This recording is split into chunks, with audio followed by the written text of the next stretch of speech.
photo. Hold on, let me get ready for the photo, baby. Reapers, what is good? It's your boy Laser. Using the vibes, we're back with another scary reaction video. You saw the scary content, so I continue to deliver out for you guys. This is reacting disturbing last seen CCTV security footage of missing persons. Guys, missing people have gone missing like in the weirdest ways possible. We're about to dive straight into it. These are really scary content. You want scary videos, features, somebody hit the like button. You subscribe.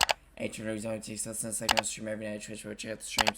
Let's dive straight into this video. On the evening of December 7th, 2000, Trevor Deely went to his office's Christmas party at a nightclub down the street from the Bank of Ireland in Dublin, where he had been working in the IT department for about a year. Oh shit. Upon leaving the party at 3:30 a.m., Trevor couldn't get a ride back to his apartment due to a massive taxi driver's strike, and his own— Bro, what? He didn't bring a friend or whatever? No, damn, he just went by himself? only option was to walk home through an area notorious for crime and gang violence. Oh, yeah. Let me walk out of a nightclub at 3:30, bro. Drunk as fuck, bro. Tipsy. I'm walking like a penguin, bro. Now I'm gonna walk through a gang area, bro. I'm sure there's not gonna be any bullets going through my fucking skull walking there. It was a 20-minute walk home, and since the bank was pretty much just up the street, Trevor decided to make a quick stop at his office to grab his umbrella before walking home in the rain. Strangely, the bank's CCTV footage shows a man dressed in black standing behind one of the pillars of the bank's gate. The man can be seen standing there for almost half an hour before Trevor arrives. I'm sure that guy didn't kill him, right? I mean, he was just, not like he's just chilling in a dark alley, bro. He looks like an ice cream person. He's giving, no, like the lemonade person. He's giving away free lemonade in a dark alley. A little after 3:30, the man in black pulls out his cell phone to take a call, and a few seconds later, Trevor walks by also on the phone. Police later determined that at that exact time, Trevor had made a phone call to a coworker who was still at the bank. The CCTV video shows Trevor arriving at the bank's front gate, and a second man dressed in black steps out of the shadows to talk to him. Bro, Trevor ends his call as he opens the gate and talks to the man in black. It doesn't look like they know each other. No shit, but now we know why he went missing. But Trevor doesn't seem to be scared or concerned. The man simply stands by the gate as Trevor walks in, and a few minutes later, the man in black walks out of the camera's view.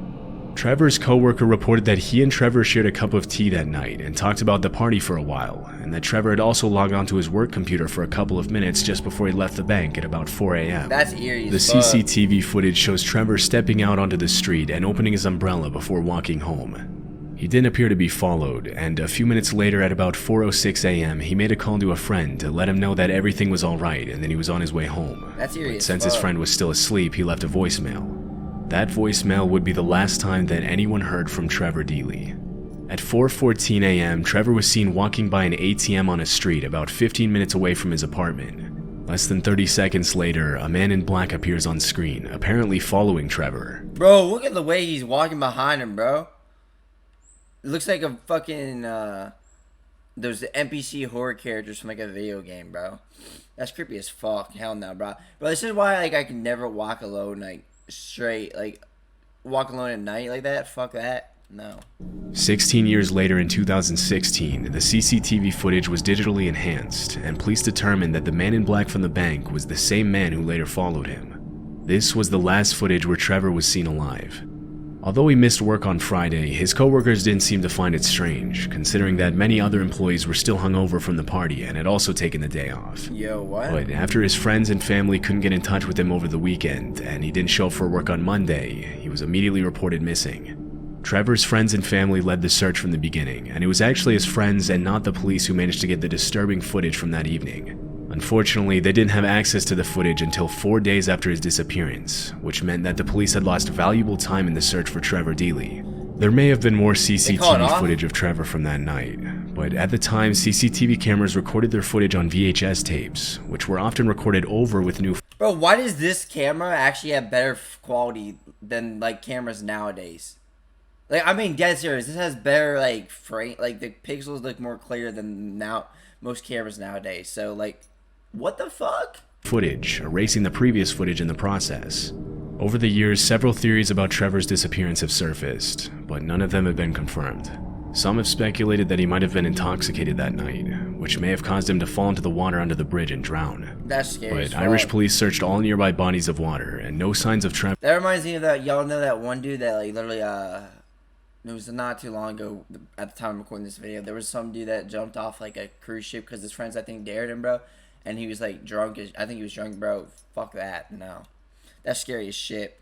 Trevor were ever found. Fuck Most people believe that the mysterious man who was seen following Trevor in the CCTV footage had something to do with his disappearance, but to this day he remains unidentified. In 2017, police received a tip from an anonymous source who claimed to know what had happened to Trevor.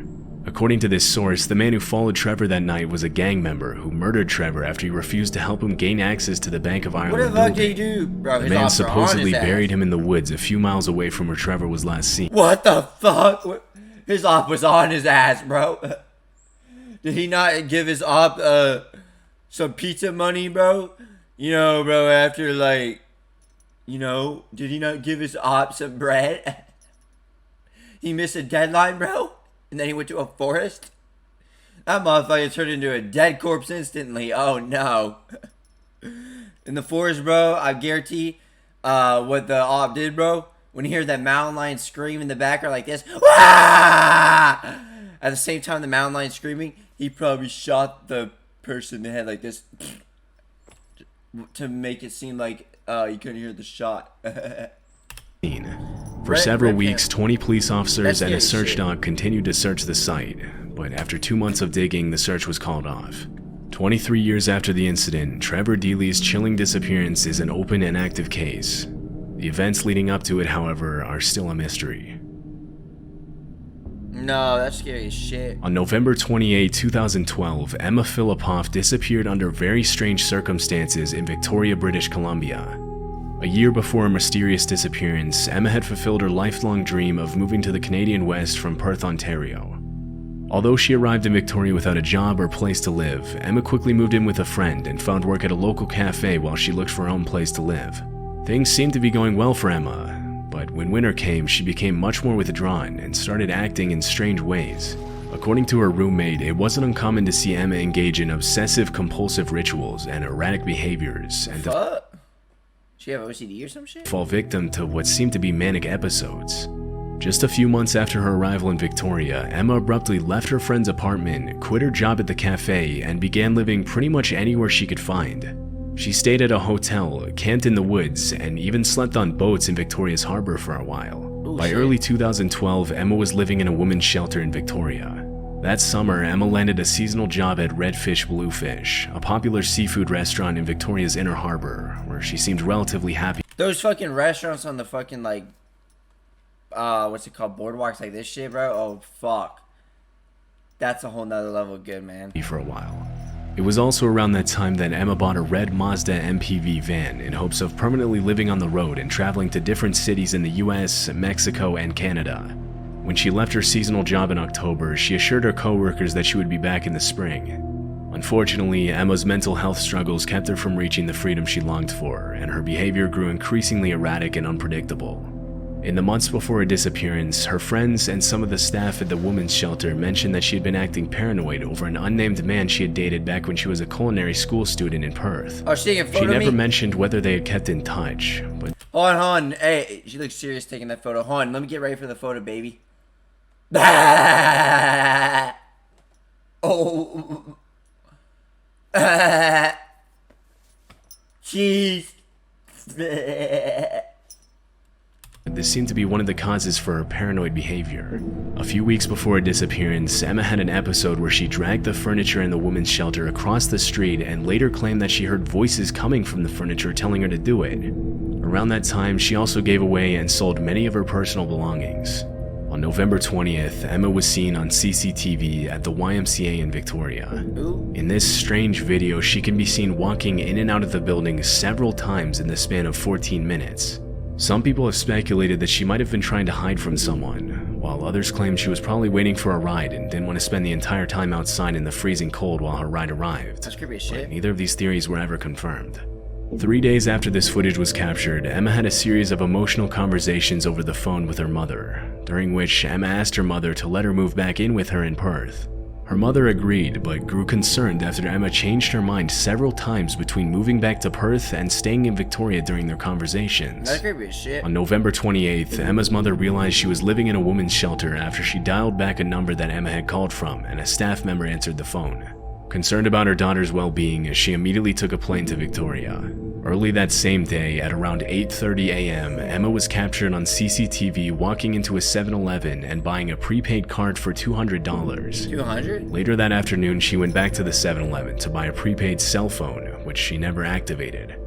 The video shows Emma repeatedly looking out the window and hesitating before leaving the store. Alright, so someone was definitely on her ass, bro. That's creepy as shit, though. As if she was trying to avoid someone on the outside. Her paranoid behavior suggests that she might have been followed or threatened, but this was never confirmed. After finally leaving the 7-Eleven, she arrived back at the shelter at about 6 p.m. to find out that her mother was on her way to pick her up and take her home. Upon hearing the news from a staff member, Emma rushed out the front door and took a cab to the airport. A few minutes later, though, Emma cut the ride short by telling the driver she couldn't afford the $60 ride, even though reports mentioned that she had over $2,000 on her at the time. Dennis Quay, an acquaintance of Emma, later ran into her at a crossing outside the Empress Hotel at around 8 p.m. She was barefoot, and according to Dennis, she seemed extremely agitated and refused to cross the street. Emma's paranoid behavior led Dennis to ask her if she was being followed, but she assured him that she wasn't. Not knowing what else to do, Dennis called— Look at all the fucking... Oh shit, that building has so much green shit on it, bro. Ew, look at all that green forbidden broccoli. There's so much shit out of their asshole, because if so, I'll definitely have it. Nom nom nom nom. You guys ever go to like your local building, bro, that has fungus on it, like, or green shit on it, bro? You take your pee-pee, bro, and you nut on it, bro. Like, you rub it against the textures of the fungus or whatever the green shit is, bro. And then you know and say, oh yeah, you like that forbidden broccoli? Oh yeah. Called the police to tell them there was a dazed and distressed woman walking barefoot in front of the Empress Hotel. A few minutes later, Victoria police arrived and spoke to Emma for 40— Hold on, why the fuck did my camera freeze? Chat, this keeps happening, it's pissing me off. Ah, we Gucci. 5 minutes.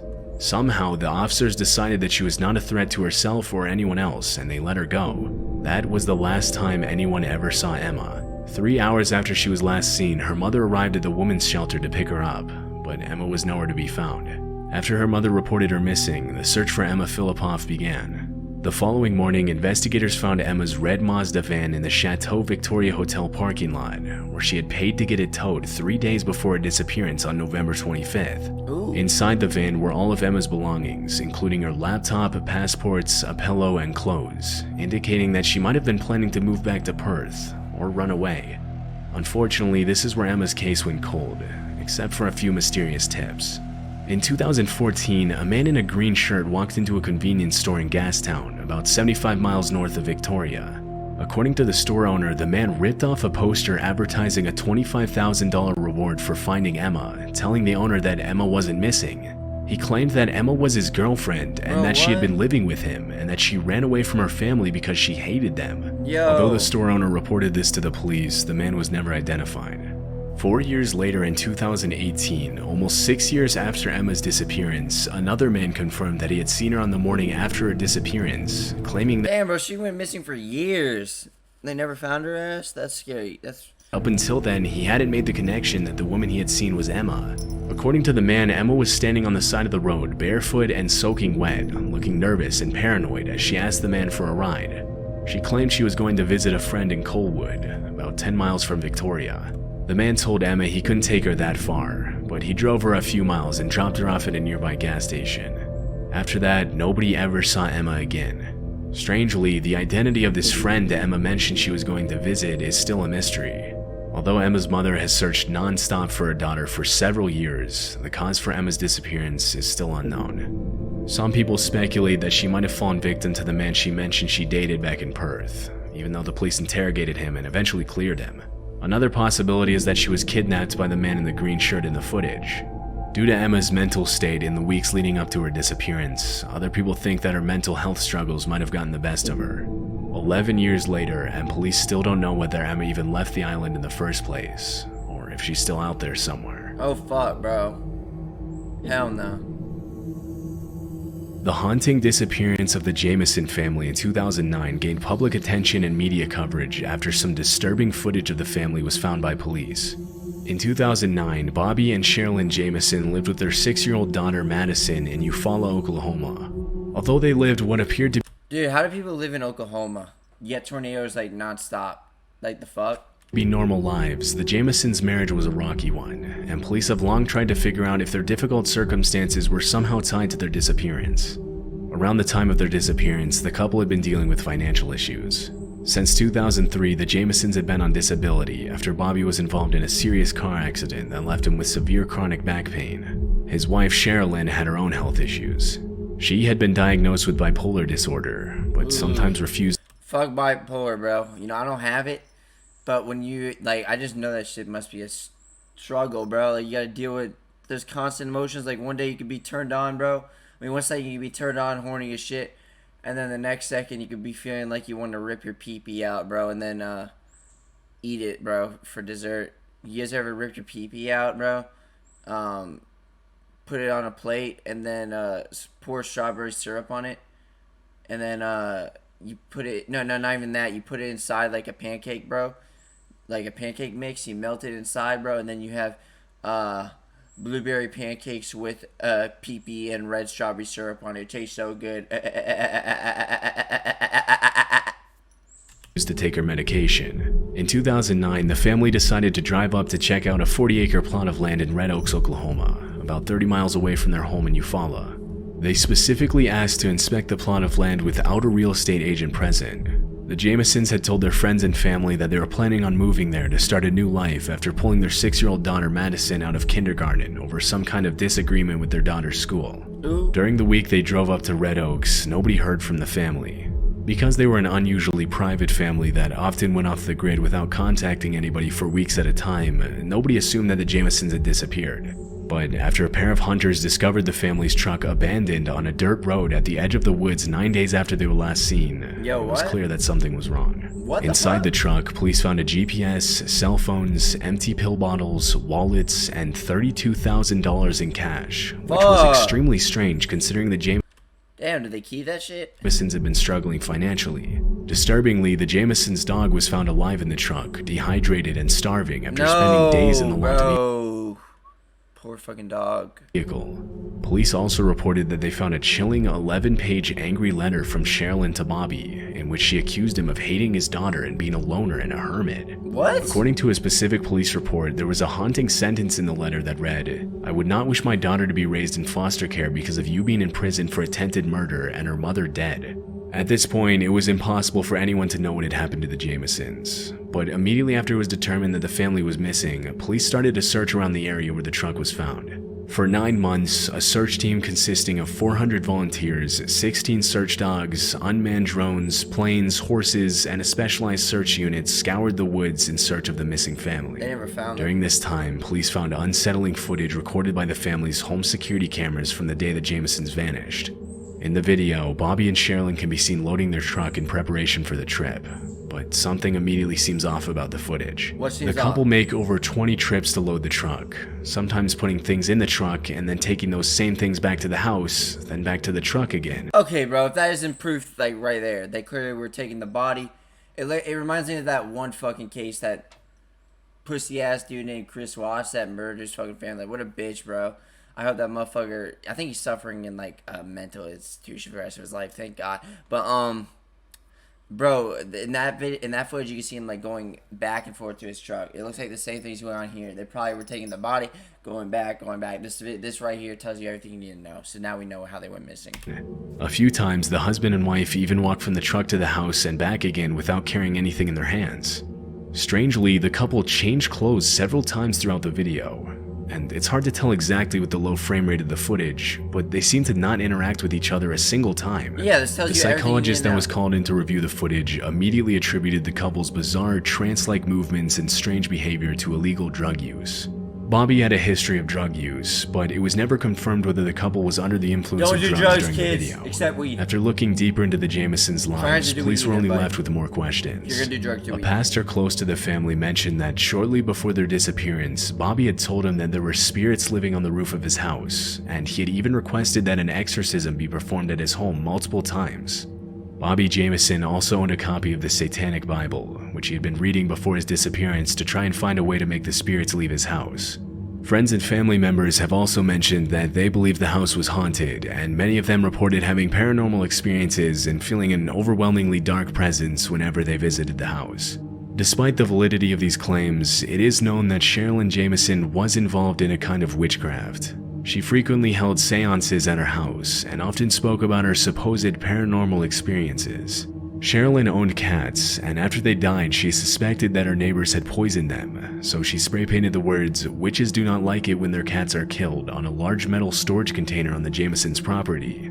The mystery around the case continued to grow, but it wasn't until November 2013, 4 years after the Jamesons. Witches don't like their black cat? Bro, what? 3 cats? Huh? Bro, why do people always associate black cats with evil, bro? They think black cats are gonna summon their Goku powers or some shit on me, bro? Are they gonna... Is a black cat gonna just start standing on 2 feet, say, "I'm gonna rip your penis off"?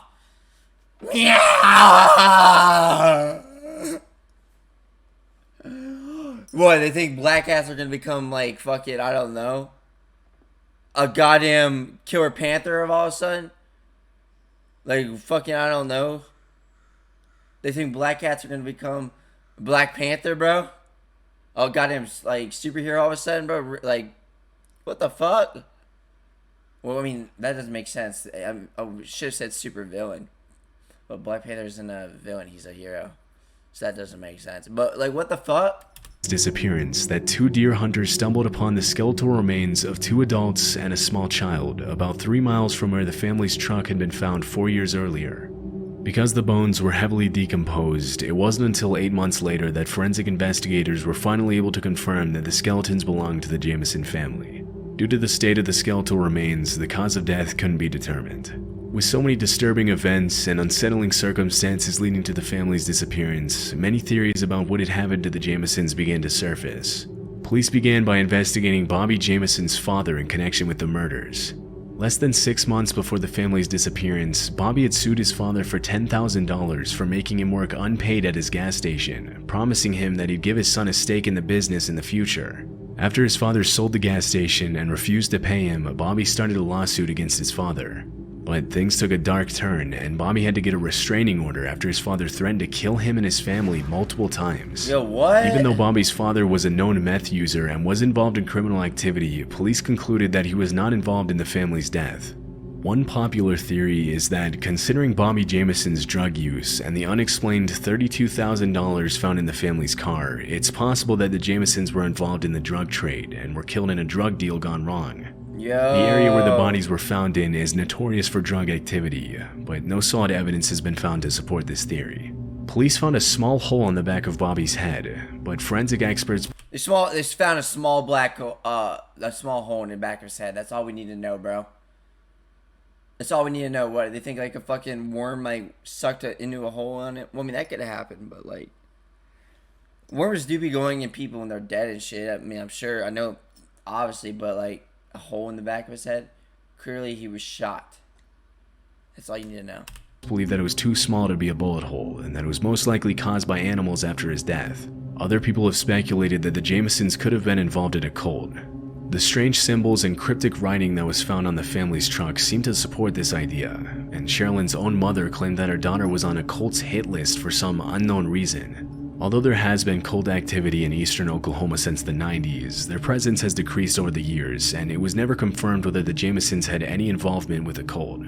Because of the hate letter found in the truck and the couple's history of mental illness and drug use, some people think that either Bobby or Sherilyn could have murdered their family before themselves.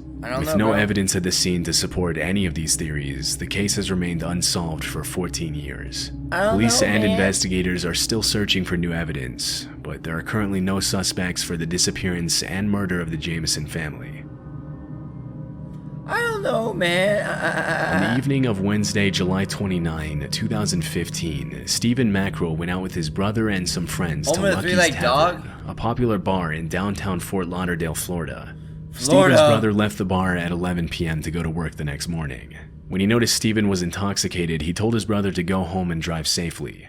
But the night was still young, and at around 1:30 a.m., Stephen and his friends left the bar and agreed to meet in the parking lot of a nearby Walgreens to plan their next move. Walgreens, your first thing is going to Walgreens. Imagine going to Walgreens over CVS, bro. But Walgreens doesn't have shit that CVS does. CVS has. I know you're probably like, why are you comparing fucking Walgreens to CVS? Like, what kind of random comparison is that? Yeah, you know what's even more random? You comparing you fucking blonde chicks to fucking, I don't know, fucking a street pole light.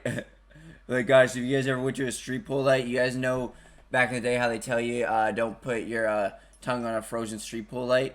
Well, instead of that, have you guys ever put your used poop on a frozen street pole pipe, bro?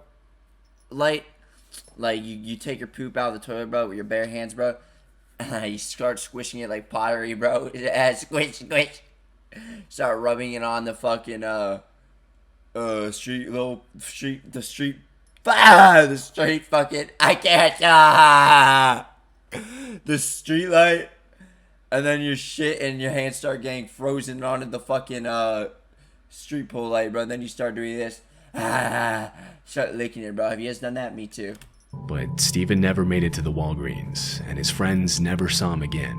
Stephen lived with his parents and worked as a professional poker dealer at a casino in Hollandale Beach near Fort Lauderdale. When he didn't come home the next day and didn't show up for work the day after that, his family knew something was wrong.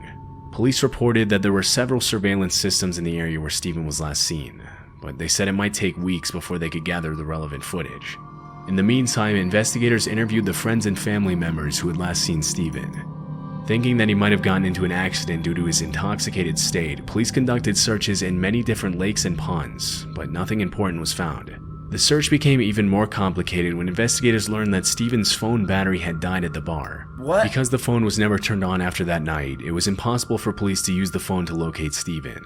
At the time of his disappearance, Stephen was 25 and had a 1-year-old daughter and a long-term girlfriend he had plans to marry. No. And his friends and family claimed that he was not the type of person who would voluntarily walk out of his life and just vanish with no explanation. That's crazy. Unfortunately, some of the footage that was found during the investigation suggests that Stephen's disappearance was not at all his choice. No, bro. 2 weeks after he was last seen, police discovered that Stephen had used his credit card at a gas station in Pompano Beach about an hour after he had left the bar. It was about a 15-mile drive from the bar to the gas station, and nobody understood why Stephen had even taken that detour in the first place. The surveillance footage from inside the gas station shows Stephen entering the store at 2:26 a.m., appearing to be intoxicated as he stumbles around the store, shopping for snacks. His behavior He's just doesn't... like me. Without intoxication, I never would get drunk, but being drunk's overrated as shit. Do weed. seem to bother the store owner, and less than a minute later, he walks to the counter to pay for the snacks with his credit card. For a few minutes after that, Stephen had a casual conversation with 2 young women who were inside the gas station, but this happened out of the camera's view. Nearly a week after the initial footage was revealed, police obtained additional footage of Stephen that completely changed the course of the investigation. Oh yeah? The CCTV footage shows Stephen standing next to his 2013 white Ford Fusion in the parking lot. He seems to get into some sort of altercation with the driver of an unidentified silver sedan, and as the silver car pulls away, Stephen takes a step back and throws what appears to be his drink at the driver. Yo, what? He gestures with his hands at the driver as he gets into his vehicle, and 3 minutes later, the silver car circles back into the gas station, this time pulling right behind Stephen's car. The driver's intentions are unknown, but as soon as Stephen pulls away in his Ford, the silver sedan speeds out That boy bolted, bro. Goddamn, like, Need for Speed chase right there. after him. This was the last time Stephen was seen alive. All police knew about the driver was that he was an African-American man who had walked shirtless into the gas station store a few minutes before the incident, but was never identified. For 8 years, Fort Lauderdale police have been searching for Stephen's car. His license plate was never scanned by any license Oh, they didn't call out the search after 8 years? That's fucking crazy. plate readers, indicating that he never left the Fort Lauderdale area.